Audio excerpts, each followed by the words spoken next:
विवाह में पानी तो नहीं गिरेगा, लड़ाई तो नहीं होगी। और भूमिका बता देता था कि लड़ाई होगी तो वास्तव में लड़ाई होती थी। पानी बता दिया तो पानी गिरता था, क्योंकि वहां पर ये परा देखने की जो विधि सत्य वहीं प्रमाणित हो जाता है वहीं पर, क्योंकि उस भूमिका के पास कुछ नहीं है। भूमिका के पास क्या है? भूमिका के पास इन पैन शक्तियों का आधार है, जिन पैन शक्तियों को वो साक्षात करता है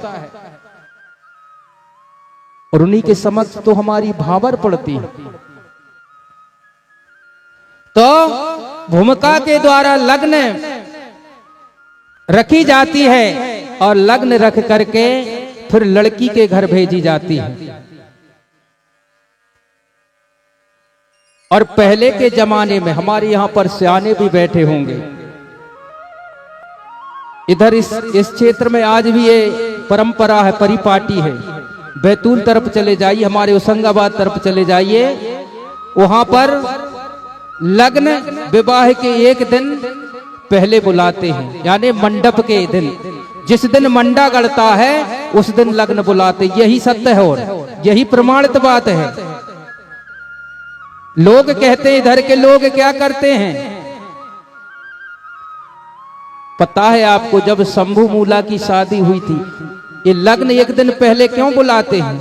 क्योंकि पहले लड़की की बारात लड़के के घर आती थी, तो जो लग्न लेकर के जो जाता था वह मार्गदर्शन करने वाला, रास्ता बताने वाला होता था। वो बारात को लेकर के, आज भी भूमिका लग्न बांधता है तो वो कह देता भैया जिस रास्ते से जाएगा उसी रास्ते से बारात जाएगी। आज भी कहता है भूमिका, दूसरे रास्ते से नहीं चले जाना, नहीं तो फिर कुछ गड़बड़ हो गया तो तुम जानो, हम नहीं जाने देंगे। ये हमारी व्यवस्था है यार, लेकिन क्या करे भैया, आजकल रुपया की चकाचौंध में खेल सबरे बिगड़ रहे हैं। बस हमें तो पैसा आने चाहिए, पैसा से मतलब है। पंडित जी से शादी कराएंगे तो भैया कुछ नहीं तो 11,000 रुपए तो उसमें आएंगे कि नहीं आएंगे, और भूमिका से कराने में 1.25 रुपया में खेल हो जाएगा। लोभ खाने लगे, लालच के कारण ही आप लोगों ने अपनी रूढ़ी प्रथा को छोड़ा है, अपनी रूढ़ी व्यवस्था को छोड़ा है। यही रूढ़ी व्यवस्था, अपनी संस्कृति, अपनी व्यवस्था को छोड़ करके ही तो हमारी ये दुर्दशा है। और जिस दिन तुम इस रूढ़ी व्यवस्था को, इस व्यवस्था को अंगीकार कर लोगे, आपके घर में बरकत आ जाएगी, रौनक आ जाएगी, जय जयकार हो जाएगी। अरे देवी देवता भी रास्ता देख रहे हैं भैया, कब जागोगे? कितनी गहरी नींद लगी है, कितनी गहरी नींद लगी आप लोगों को। इतना समझाने के बाद भी, जताने के बाद भी, बताने के बाद भी तुम उतर ही जा रहे हो। फुर्सत ही नहीं है, कच्छ लोगों सुन भी ये फुर्सत नहीं है, यहां बैठने तक का टाइम नहीं है। अरे पैसा खर्च करने वाला तो कर रहा है, वो क्यों कर रहा है? आपको बताने के लिए, जताने के लिए, वो तो पैसा तो वो खर्च कर ही रहा है। यहां पर आप बैठ करके सुन नहीं सकते क्या? तो हमें उस रूढ़ी व्यवस्था से अलग नहीं जाना है।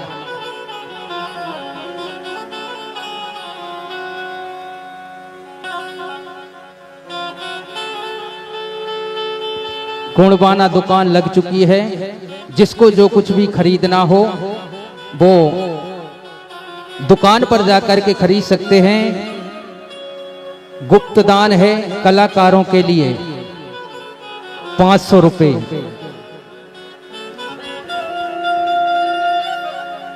और जय दयाचंद जी हरिजन जी टाटरा वाले, इनकी तरफ से 100 रुपए की राशि प्राप्त हुई है। जय सेवा, जय फड़ापेन बढ़ा दो उनके घर में, तन में, मन में, धन में, बाल में, बच्चों में सुख शांति रखें। जय सेवा, जय फड़ापेन।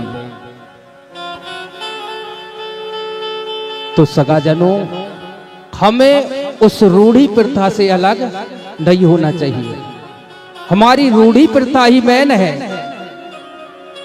हमारी ये दुर्दशा हुई तो कैसे हुई? हमारी जो व्यवस्था है ये अलिखित थी, लिखित में नहीं थी। सिर्फ एक दूसरे को गीतों के माध्यम से, मंत्रों के माध्यम से बताया जताया जाता था कि भैया हमारी ये संस्कृति है। जैसे विवाह शादी होती थी, पहले जो विवाह शादी होती थी तो जो कार्यक्रम हुआ करता था उसको मातृशक्तियां, दूसरे ग्राम की मातृशक्तियां समझ जाती थी, क्योंकि गीत उसी प्रकार के होते थे ना। जैसे मागर माटी लेने के लिए मातृशक्तियां जाती थी, तो मागर माटी का गीत जब मातृशक्तियां गाती थी तो दूसरे गांव की मातृशक्तियां सुन करके कि वहां पर उस ग्राम में किसी की मागर माटी ले जाई जा रही है। तेल चढ़ता था तो तेल के गीत गाए जाते थे, मातृशक्तियां समझ जाती थी कि तेल चढ़ रहा है। हल्दी के गीत गाती थी,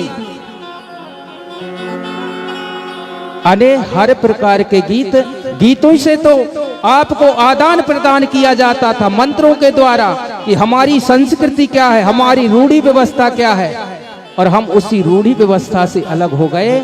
इसी कारण से हमारी ये दशा है। अपनी इस रूढ़ी प्रथा को पुनः धारण करो। देवी देवता भी रास्ता देख रहे हैं आप लोगों की, लेकिन हम लोग बिल्कुल ध्यान नहीं दे रहे हैं, और खासकर हमारी मातृशक्तियां।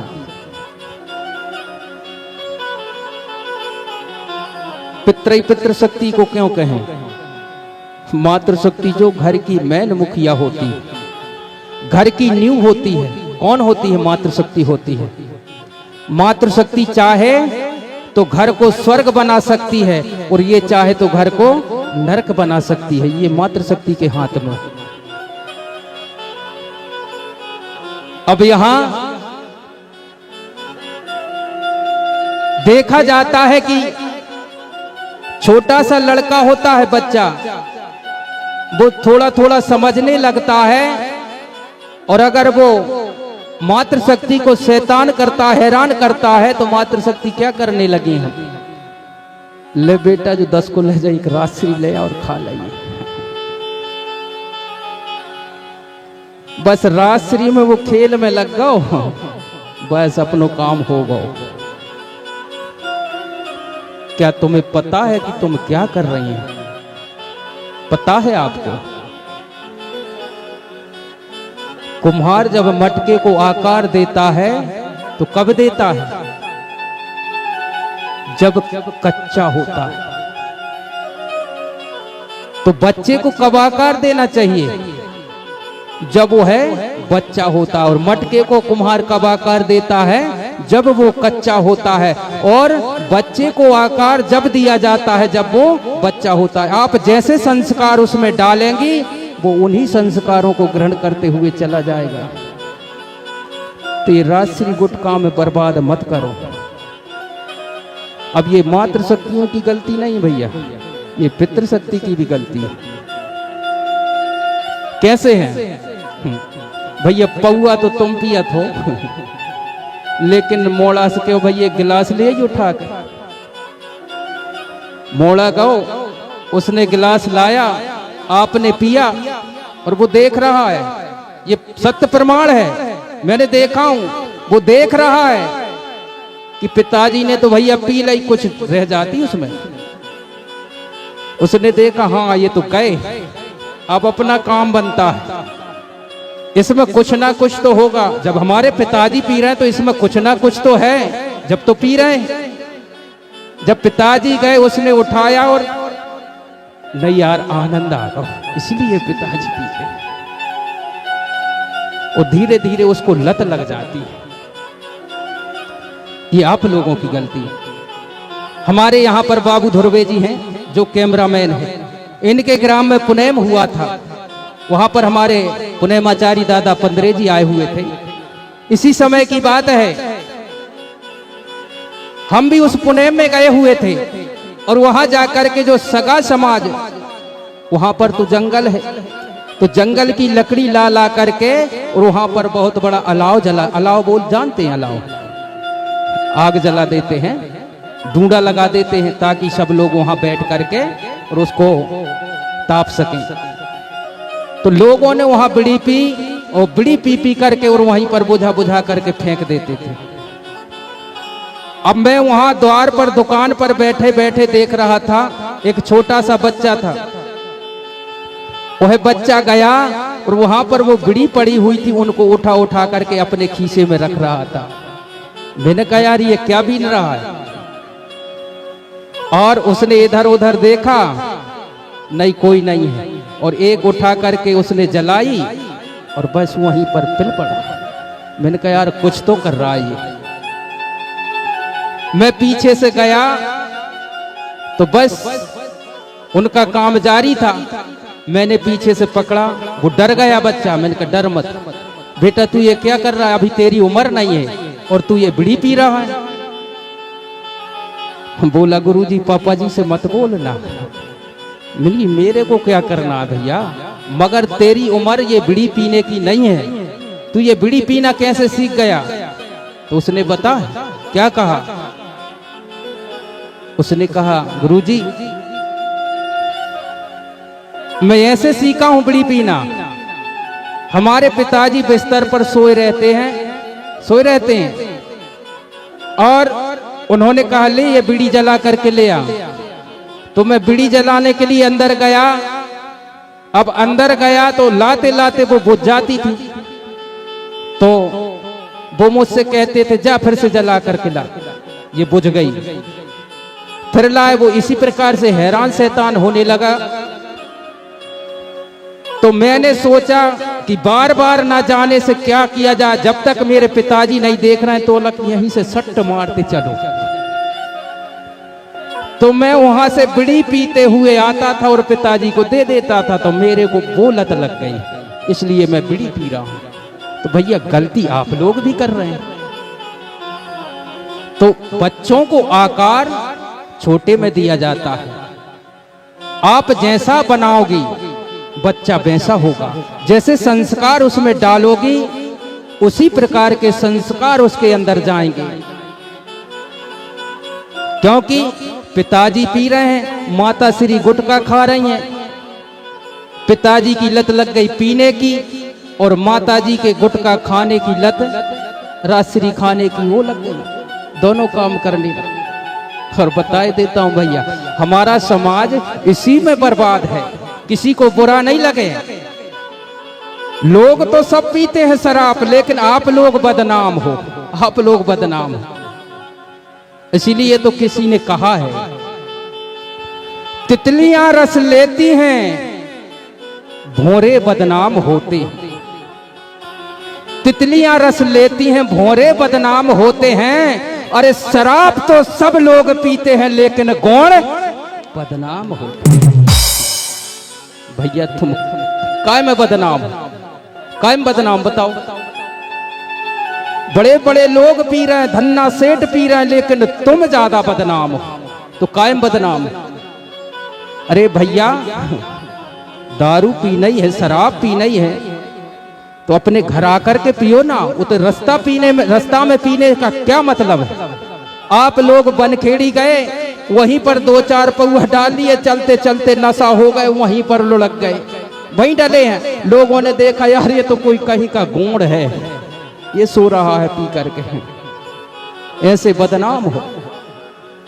सब लोग पी रहे हैं, शौक सब लोग कर रहे हैं, आप लोग भी शौक कर रहे हैं। तो शौक कर रहे हो तो तरीका का करो, पियो।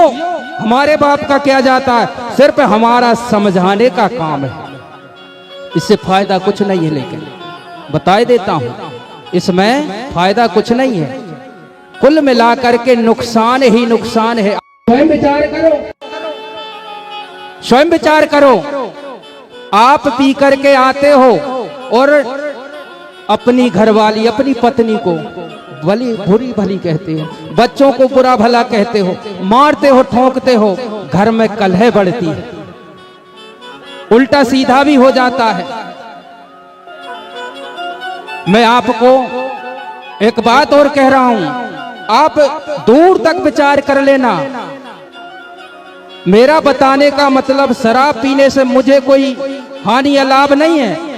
भैया पैसा आपका है, रुपया आपका है, जीवन आपका है, जो कुछ भी करना है आप करो, मेरा क्या जाता। लेकिन मेरा बताने का फर्ज आप स्वयं विचार करो। अगर कहीं आप शराब पीते हो, अगर आपने एक पौआ पी लिया तो फिर भैया 2-4 तो चाहिए ही चाहिए, एक में फिर काम बनने वाला नहीं है।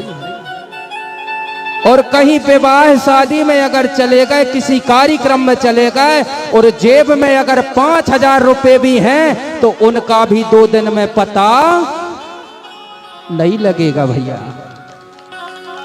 उनको भी पार कर दोगे। तो मैं आपसे कहना चाहता हूं, 1 वर्ष, ज्यादा नहीं, 1 वर्ष, 1 वर्ष एक प्रैक्टिकल करके देख लो कि हमको 1 वर्ष छूना ही नहीं है इसको। और एक दिन में आप कितनी शराब पीते हो, कितनी पीते हो, उतना पैसा एक जगह इकट्ठा करो। विवाह शादी में कितने पैसे खर्च करते हो, उतने पैसे एक जगह इकट्ठा करो। और 1 वर्ष के बाद में देखना भैया आपकी गरीबी के कारण क्या है, आप लोगों की ये हालत क्या है, कैसे है। इसी कारण से है क्योंकि लोग, सब लोग पी रहे हैं और वो लोग करते क्या हैं, पीते जरूर हैं लेकिन वो लोग करते क्या हैं, 500 रुपए कमाएंगे और 100 रुपए की शराब पिएंगे। और आप लोग 10 रुपए कमाओगे और 1000 रुपए कमाओगे। ये है यार तुम्हारी व्यवस्था भैया। वो लोग तो कमा करके गमाते हैं और आप लोग जो कमाया हुआ धन है उसको गमाते हो। ये बिल्कुल नहीं करना चाहिए। ये सभी सगाजनों से मेरा अनुरोध है कि अगर अपने घर परिवार को सुरक्षित बनाना है, सुखमय बनाना है तो 1 वर्ष करके देख लो। अगर इसमें फायदा नहीं होता तो बिल्कुल आप तो कुटिया की कुटिया में डूब जाना, हमको क्या करना। बोल प्रकृति शक्ति फड़ा पेनता। तो राजा ने जैसे ही आदेश दिया कि वहां पर सामान आने में देरी नहीं लगती थी और भूमिका के द्वारा ये लग्न बांधी गई। लग्न लेकर के वहां पर जो रास्ता बताने वाला होता है, मार्गदर्शन कहते उसको। लेकिन आज के परिवेश में लड़की के घर बारात जाने लगी है, लेकिन पहले लड़के के घर बारात आती थी। तो वहां से जंगोदाई के घर भी पड़ोर की बारात गई। तो वहां हल्दी तेल सब चढ़ा, मंडा गढ़ाया गया। और इस व्यवस्था को मैं आज नहीं बताऊंगा, मैंने बता दिया है कि आखिरी दिन के लिए इस सारी व्यवस्था को रखा गया है, क्योंकि उस दिन शादी भी है। और उस शादी में, शादी को करते करते हम इन संस्कारों को जानेंगे। जो सारे संस्कार विवाह में किए जाते हैं ना, इस सारे संस्कारों को आपको आखिरी दिन में बताया जाएगा कि ये संस्कार क्यों किए जाते हैं। अब आप लोग ओली भरते हैं लड़का लड़की की, क्यों भरते हैं ये भी आपको पता नहीं होगा। मंडा गाड़ते हैं, क्यों गाड़ते हैं, खाम गाड़ते हैं, क्यों गाड़ते हैं। कुछ लोगों से पूछा तो कहा भैया खाम थुनैया इसलिए गड़ाया जाता है क्योंकि खाम से लड़का धुक जाता और थुनैया से लड़की धुक जाती है, इसलिए गड़ाया जाता है। गजब है यार। लेकिन सारी व्यवस्था को उस दिन बताया जाएगा आपको। जरूर से जरूर आना और सुनना कि इसमें जो संस्कार किए जाते हैं, सारे नेक दस्तूर किए जाते हैं, तो इनका क्या रहस्य है, क्यों किए जाते हैं। ये सारी व्यवस्था उस दिन 12 तारीख को आपको सुनाई जाएगी, बताई जाएगी।